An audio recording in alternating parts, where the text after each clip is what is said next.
Before we start, viewer discretion is strongly advised.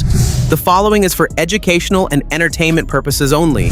This is the verbatim federal courtroom testimony of the Sean Diddy Combs trial as reported by Inner City Press. Sean Diddy Combs has been in the spotlight for decades. It's no shocker there. He was a titan of the entertainment industry. He was the head of Bad Boy Records label, creator of the Sean John clothing line, a partner with Ciroc Vodka. He was known worldwide for his legendary white parties in the Hamptons and beyond, and it seemed to be an open secret that maybe what happened behind the scenes at a Diddy party was not exactly dinner table conversation. Before his rapid fall from grace that seems to have started with a multi-million-dollar lawsuit that was filed by his ex, Cassandra Ventura Fine, his net worth was approaching $1 billion. But now that money is going towards a high-powered defense team made up of 9 attorneys right now who are trying to convince a jury that he's not guilty of racketeering conspiracy, sex trafficking, using force, fraud, or coercion, and transportation to engage in prostitution. Prosecutors with the Southern District of New York claim that Combs used his money, his influence, his power to force women to participate in marathon sex sessions with sex workers, some of whom were flown in for the so-called freak-offs to various hotels. When a music legend falls, he doesn't fall alone. Diddy's world is cracking, and it's pulling some of the biggest names in entertainment down with him. Cassie's emotional testimony, Kid Cudi's car mysteriously torched, whispers of jealousy over Michael B. Jordan, and A-listers like Britney Spears and Usher standing uncomfortably close to the fire. This isn't just a lawsuit, it's the unraveling of a star-studded empire. And the secrets? They're darker than anyone imagined. From million-dollar stages to courtroom shockers, Sean Diddy Combs is now facing the biggest scandal of his life. And it's not just about him anymore. His ex Cassie has come forward with powerful claims of manipulation, fear, and total control. What she described wasn't just a relationship, it was a trap. And now, the fallout is dragging in everyone from Kid Cudi to Britney Spears, with stories that sound more like a Hollywood thriller than a real life. This case isn't just about justice, it's about the secrets that fame tried to bury. Let's start with the woman at the center of it all, Cassie. A rising star, a young singer, and someone who thought she was stepping into fame, not fear. Cassie's emotional testimony rocked the courtroom and gave the world its first real glimpse inside Diddy's private life, one filled with strict control, psychological pressure, and disturbing routines she described as feeling more like a job than a relationship. She spoke about freak-offs, exclusive, secretive gatherings that Diddy allegedly orchestrated, not as parties, but as events where she felt trapped, expected to participate, and unable to say no. Cassie claimed these weren't spontaneous wild nights. They were planned, organized, and built around power dynamics. Her words painted a picture of glamour on the outside, but something much darker on the inside. She wasn't just a partner. According to her, she was an employee in a system she didn't sign up for. The lights, the hotels, the VIP guests, it all masked a hidden life of emotional manipulation and isolation. And what makes it worse? She says walking away came with consequences. Threats, fear, and a sense of being owned, not loved. Her story is what kicked this entire case wide open, and it's what might bring one of the biggest names in music face to face with real accountability. Next up is a moment straight out of a movie, but it really happened.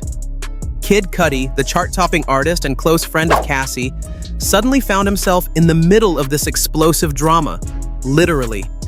Cassie testified that during a break in her relationship with Diddy, she began seeing Kid Cudi. It should have been a normal part of moving on, but according to her, Diddy didn't see it that way. In fact, she said he made threats, claims that he'd have someone hurt her and Cudi.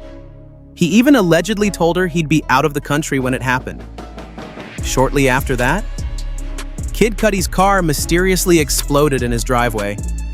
Now, while Diddy denies any involvement, the timeline raised eyebrows in court. Cassie said she warned her mother about the threats. There were emails, witnesses, and then, boom, Cudi's Porsche goes up in flames. The defense says it's coincidence. The prosecution says it's intimidation. Cudi's testimony confirmed it all. The break-in at his home, his dog locked in a bathroom, and the eerie feeling that someone was watching. And when asked if he believed Diddy was involved, he didn't say it directly, but the silence spoke volumes. This wasn't just a love triangle gone wrong. It was a warning, a message, and maybe even the smoking gun in a much bigger case. And now the explosive moment jealousy crossed the line from emotional to dangerous. Michael B. Jordan, yes, that Michael B. Jordan, was dragged into this case not as a witness, but as a possible motive. I want to bring in SiriusXM host Mina Say What Lona. So good to see you, Mina. Thank you so much for taking the time. Really, really appreciate it. You know, we've talked about this trial on the Long Crime Lunchtime live show before. It is such a wild case, but what is your reaction to what has happened so far, and especially the testimony of alleged victim number one, Cassie? Just shock. I think we're all in shock. Everybody knew about the Diddy parties and the after party, but we didn't know about the after party, right? Apparently the after party were these freaks. Cassie revealed that Diddy was consumed with suspicion when she started talking to the actor during a film shoot in South Africa. Even though they weren't officially together at the time, Diddy's anger was reportedly so intense, it turned into threats, accusations, and emotional outbursts. Don Richard, another key witness, confirmed that jealousy over Michael B. Jordan created serious tension, and that Diddy's behavior toward Cassie grew more controlling afterward. This wasn't just about heartbreak. The prosecution argued it showed a pattern. Diddy didn't see Cassie as an equal partner. He saw her as property. And that's critical for this case.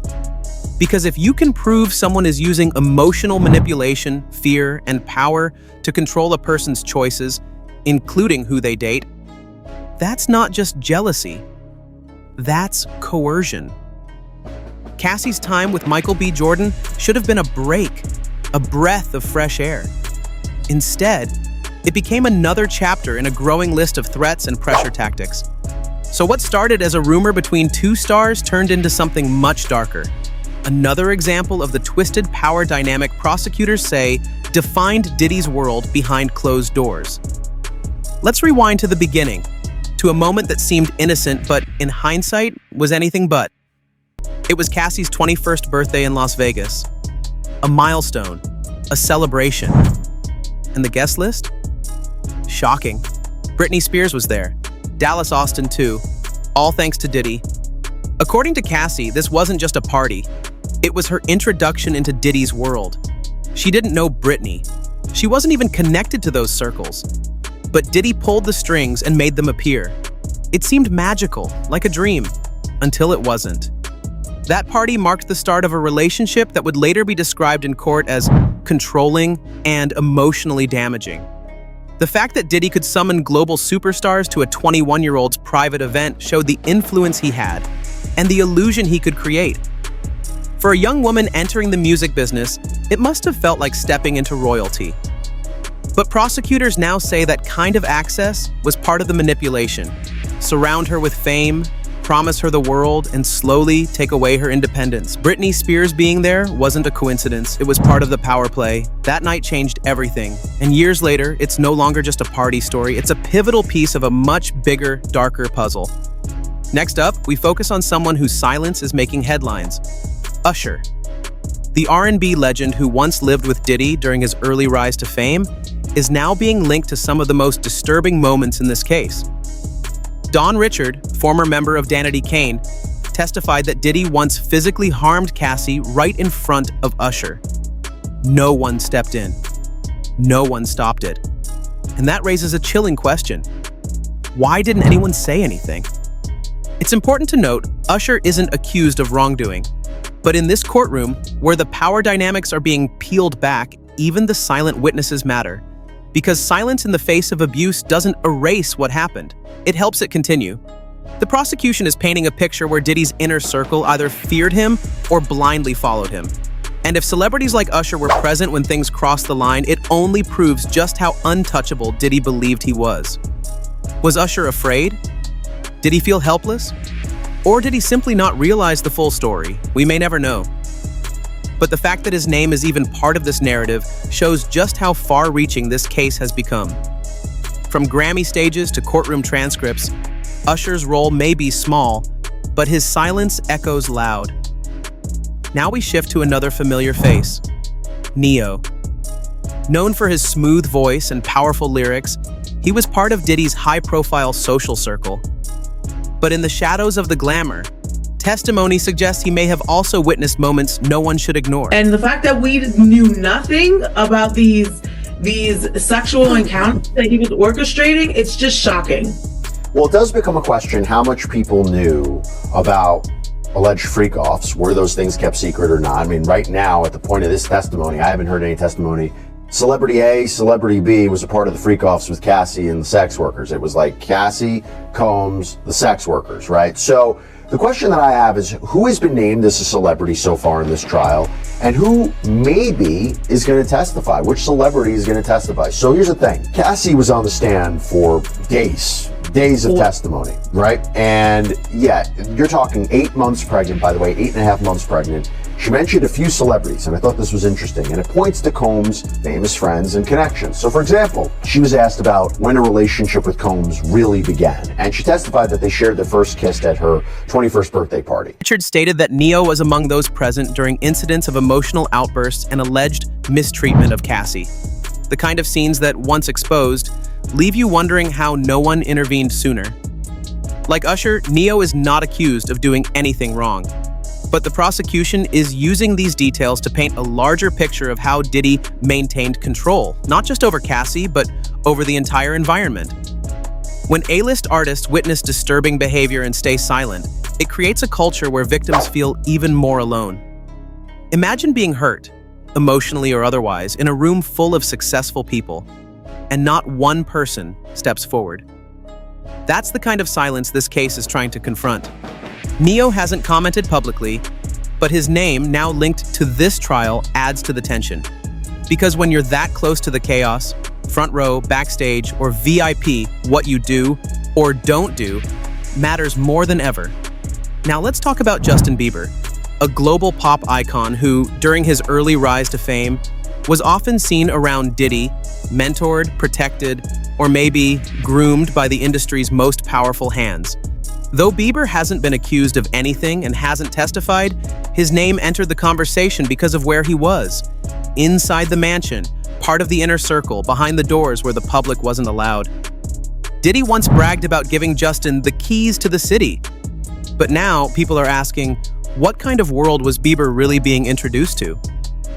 Former insiders described an atmosphere that blurred the lines between mentorship and manipulation.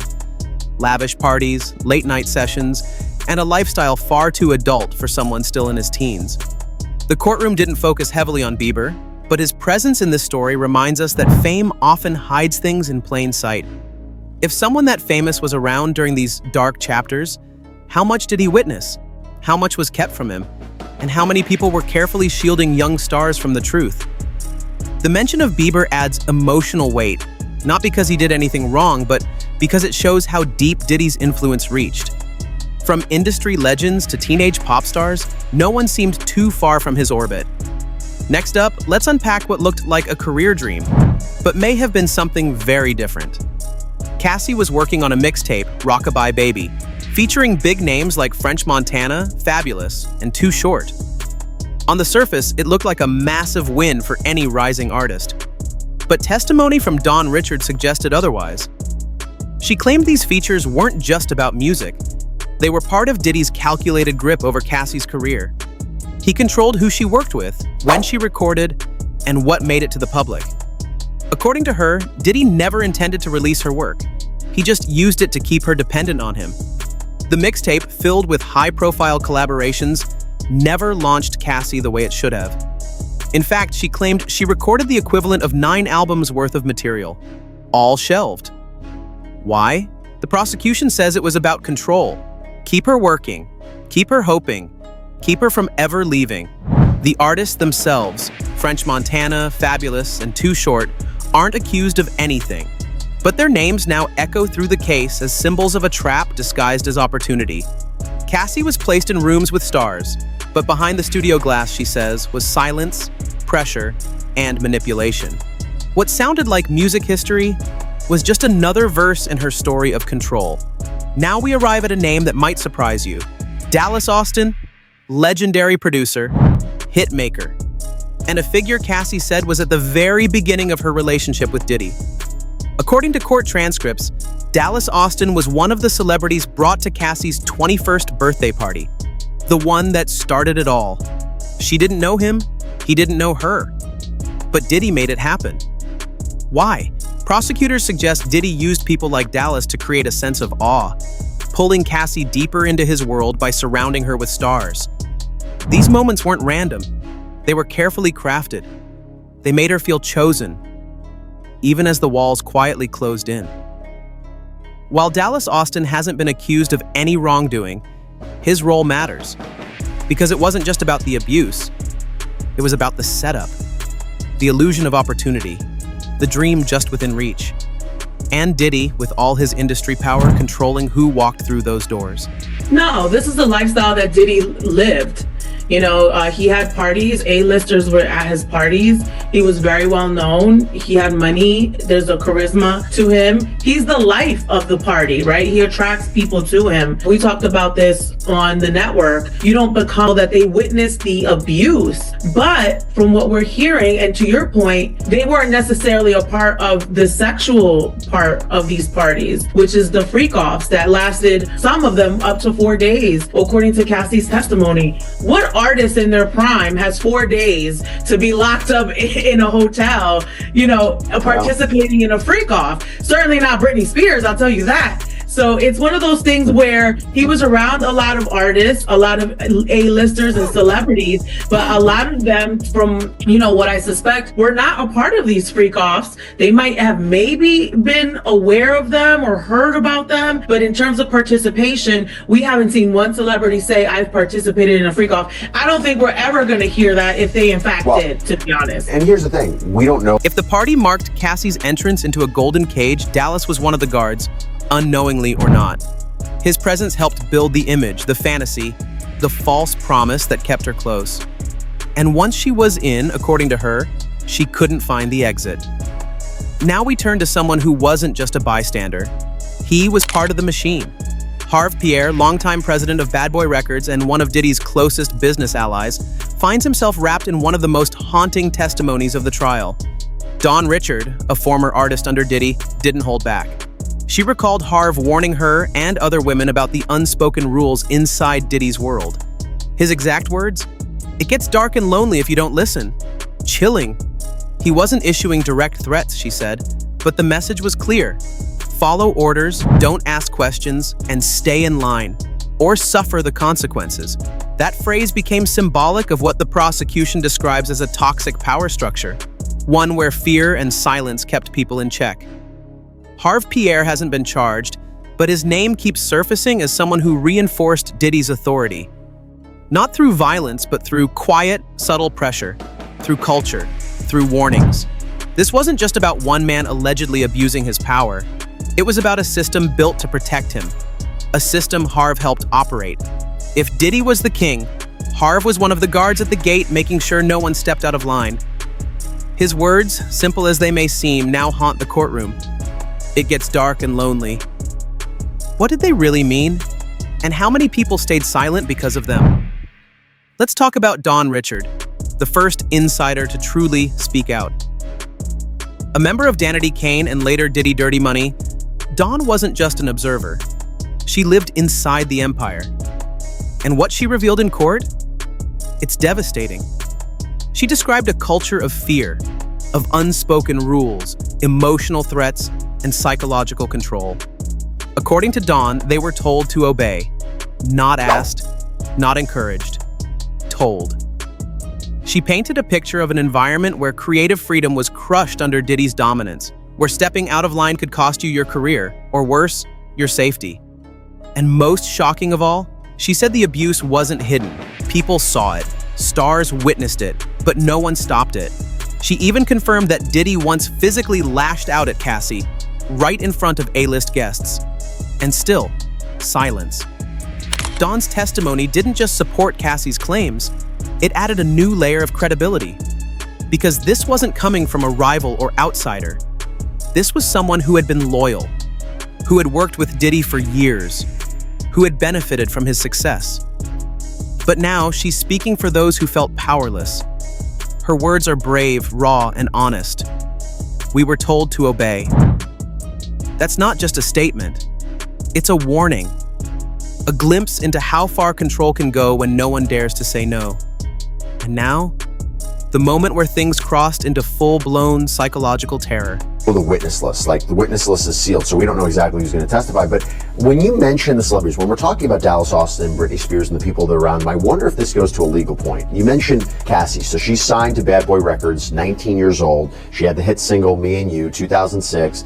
She says she had a contract to do multiple albums, that Combs was in control of her career, her public image, her finances. And if you're thinking about sex trafficking and you're thinking about control and power and using force, fraud, coercion to induce somebody to do these things, to have celebrities around, right? Celebrities, you would think, oh my gosh, at such a young age, the connections I can make, stick with me, I can help you go places. Do you think this helps the prosecution's case the more they talk about the celebrities that was in his orbit? I think it does. You know, there's a reason why people go back to this kind of abuse, sexual abuse. You talked about the financial control, right? But also the power, and just, hey, you know, at 19 years old, no one's in these rooms. So you might be tolerant at that young age, which is still technically a teenager, right? You might be tolerant to some of the behavior because you feel special. You feel like you're in the in crowd, right? But as we spoke, as time progresses,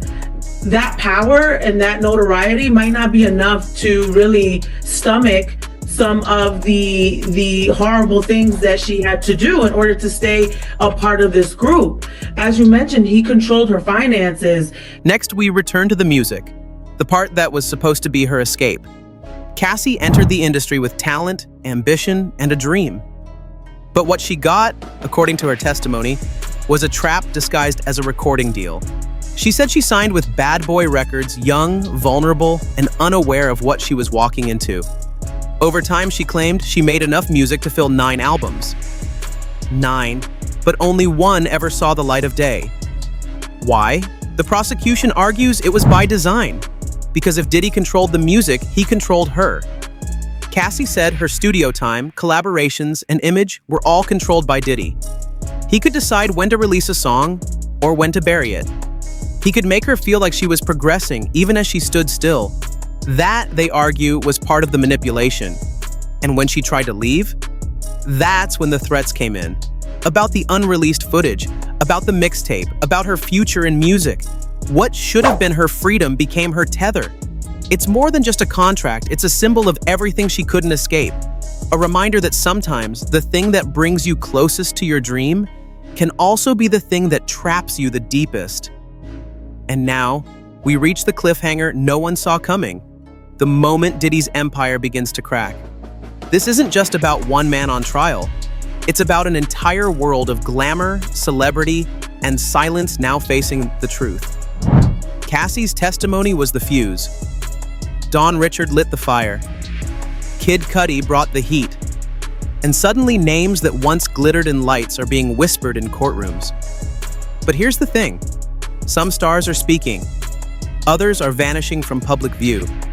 And still more, they're staying quiet, hoping their names don't come up next. Prosecutors are building a case based not just on facts, but on patterns, on control, on silence, on fear. The big question now is, how many people knew what was really going on? How many turned a blind eye, and how many were trapped too? This trial is far from over.